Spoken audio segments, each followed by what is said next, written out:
Mecha Tezina. Salut. Hello. L'ensemble Zanomichinzi. Et aujourd'hui, je m'en vais vous plonger dans la découverte du département d'Undé, département des Croix-Lèvres. Dans l'Undé, nous avons trois aires linguistiques.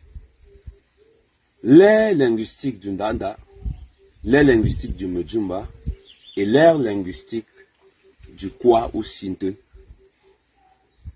L'aire linguistique du Ndanda couvre les villages tels que Bangwa, Bamena, Bashingu, Balengu, une partie de Bazou et Banganfokam. L'aire linguistique du Medjumba couvre les villages tels que Bangante, Bangolap, Baok, Bama, Banyoun, une partie du village Banumga et une partie du village Bazou.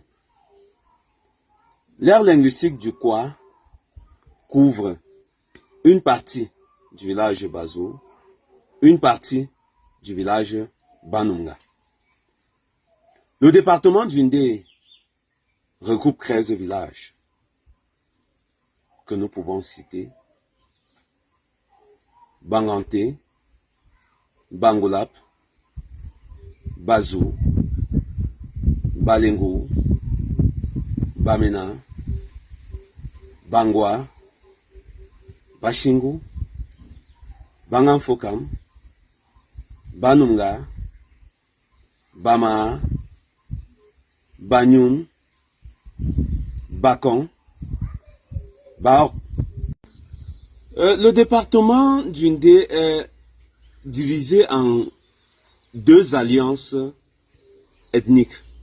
Et l'objectif des alliances, c'est regrouper les pensées qui sont communes, regrouper les royaumes qui ne se feront jamais de guerre, regrouper les alliances dans les arrestations des rois des différents regroupements. L'alliance d'Ibo, c'est l'alliance qui couvre les villages tels que Bangante, Balengu, Bangwa, Banganfokam, Bama, Banumga, pour ne citer que ces villages, et Bakon. Donc voilà les 7 villages du Dibo. Cependant, qu'est-ce que l'alliance procure? Il y a une signature de non-guerre entre les membres de cette alliance. Après la mort d'un monarque dans cette alliance, les rois qui sont dans cette alliance se réunissent pour organiser l'arrestation du nouveau qui sera arrêté par le doyen de cette alliance. Dans l'alliance d'Ibo, on a des traits caractéristiques des personnes issues de cette alliance. On dit généralement que les Dibo sont ceux qui exposent ce qu'ils ont sur le marché. Parce que ce sont des hommes qui disent ce qu'ils pensent de façon ouverte. Ce sont des hommes qui sont fiers de leur liberté, qui s'expriment à haute voix. Ce sont des personnes qui, à la limite, sont un peu vantards. Ce sont des personnes qui ne savent pas mâcher les mots. On peut les voir dans leur code vestimentaire. Lorsqu'un Dibo n'a même pas les moyens, il essaye de se camoufler dans une apparence un peu plus respectable pour tromper le regard des uns et des autres. Le Dibo, lui, il ne sait valoriser le peu qu'il a. La deuxième alliance, qui est l'alliance Ngrum, est une alliance de non-guerre entre les villages tels que Baok, Bangulap, Bazou, Bamena, Banyoun, Bashingu, pour ne citer que ces villages-ci. Et dans cette alliance, la clé phare du Ngrum, c'est la conservation des acquis. Alors, pour eux, avoir quelque chose ne veut pas dire l'exposer. Tu verras un monsieur du Ngrum marcher dans la rue. C'est une grande personnalité dans la société. Mais il se camoufle au milieu des uns et des autres pour ne pas se faire remarquer. Le Ngrum passe inaperçu. Il utilise les paraboles, les proverbes pour s'exprimer. Les paroles d'un Ngrum interprètes par les autres membres du Ngrum. Ils peuvent faire fuir une personne parmi tant d'autres sans utiliser des mots qui sont compréhensifs par tous. Dans l'alliance de Ngrum, il y a aussi l'alliance de non-guerre.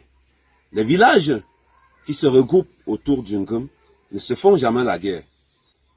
Lorsqu'un roi Ngrum n'est plus, le doyen des rois Ngrum en exercice, accompagné des autres, arrête le nouveau successeur.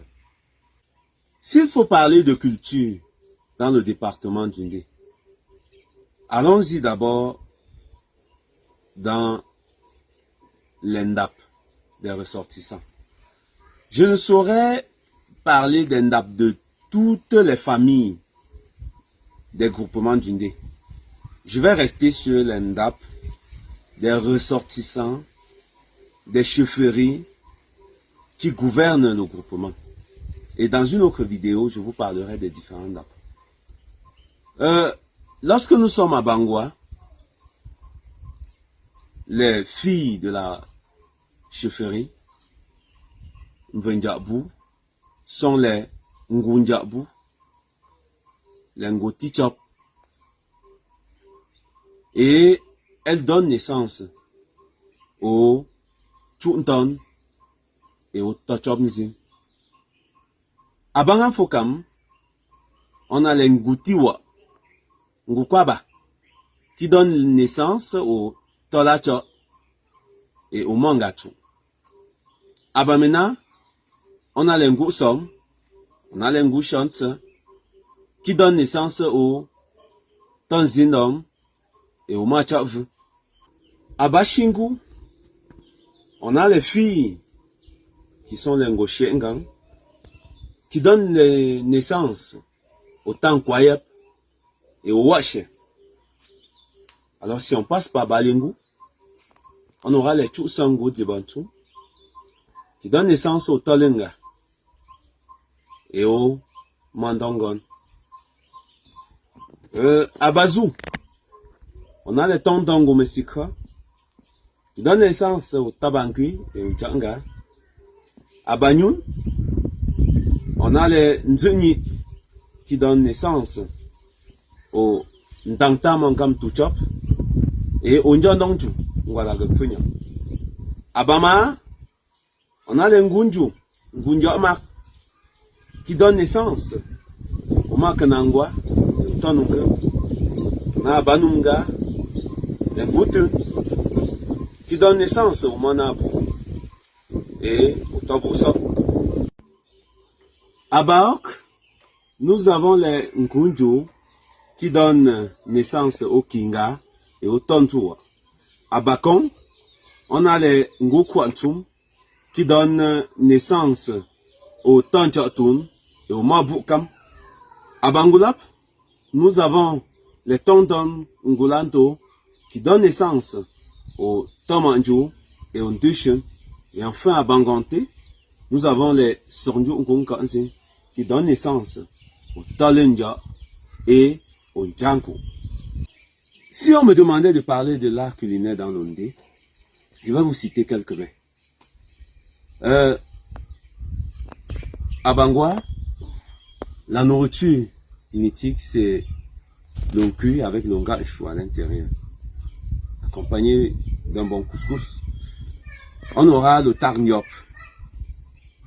à Bangamfokam. On aura le colombo à Bamena. On aura le bon feu à Bashingo. On aura le mboumkana, ou même toute forme de mets avec l'arachide à Balengu. Le kekra avec le mbameto à Bazou. Le mbumitak à Banyoun. Le kena à Bamaa. Le tonfo à Bangolap. Le boulena à Banunga. À Bakon, on aura le bon coup à Bangante. On peut citer le colo Mbabmbra. Voilà quelques mets qu'on peut. Mais n'oublions pas que nous avons d'autres mets dans l'art culinaire du département d'Undé, tel que le Kompoto avec le Kiba, dans les villages comme Bangola. Nous aurons encore l'Ongfunla, qu'on peut retrouver dans les cérémonies. Nous aurons encore le tontontak qu'on peut avoir.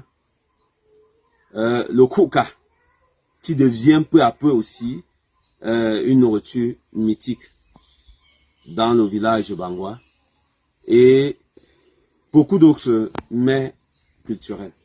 Les rites qu'on peut avoir dans le département d'Undé.